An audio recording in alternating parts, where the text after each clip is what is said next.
Hello guys, আসসালামু আলাইকুম। আজকে টুনিকে নিয়ে বরাবরের মতন চলে যাচ্ছি গাজীপুর সাজেদা পার্ক। এটা অবস্থিত হয়েছে বোটবাজার থেকে তুরাগ নদীর পাড়ে। তো বরাবর মতন আজকে যাচ্ছি। টুনির আবদার কি করব, যাওয়াই লাগছে। এই দেখুন, এইমাত্র সাজেদা পার্কের গেটের সামনে আছি, টিকিটের জন্য অপেক্ষা করছি। তো টিকিটে বেশি দাম নাই, মাত্র 50 টাকা করে জনপ্রতি। তো বরাবর মতো টিকিট 2টা কাটবো। গাইজ, আসলে ভিউটা বাইরে দিয়ে অসাধারণ। আসলে জানি না ভিতরে কেমন হবে। এই যে মেন গেট, আমরা প্রবেশ করলাম সাজেদা পার্কের ভিতরে। তো আশা করি ভালোই লাগতেছে ভিউটা।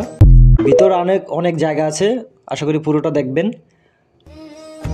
গাইজ, এটা ফ্যামিলি নিয়ে ঘোরার মতো একদম সুন্দর একটা প্লেস।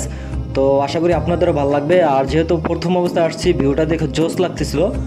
তো আমরা আশা করি সব ঘুরে দেখব। আর এখানে ভিতরে রেস্টুরেন্ট আছে, ভালো মানের খাবারও পেয়ে যাবেন আপনারা। আর টুনিকে নিয়ে একটু ঘোরাঘুরি করতেছি, এনজয় করতেছি, ভালোই লাগতেছিল। আর টুনি তো অনেক খুশি হয়েছে, তাকে বিয়ের পরে প্রথম ঘুরতে নিয়ে আসছি পার্কে। এর ফাঁকে আবার কিছু টিকটক করে নিলাম। তো সময়টা ভালোই কাটতেছিল। তো যদি ফ্যামিলি নিয়ে বা বন্ধু বান্ধবের সাথে ঘুরতে আসতে চান তাহলে অবশ্যই সাজেদা পার্কে আসবেন।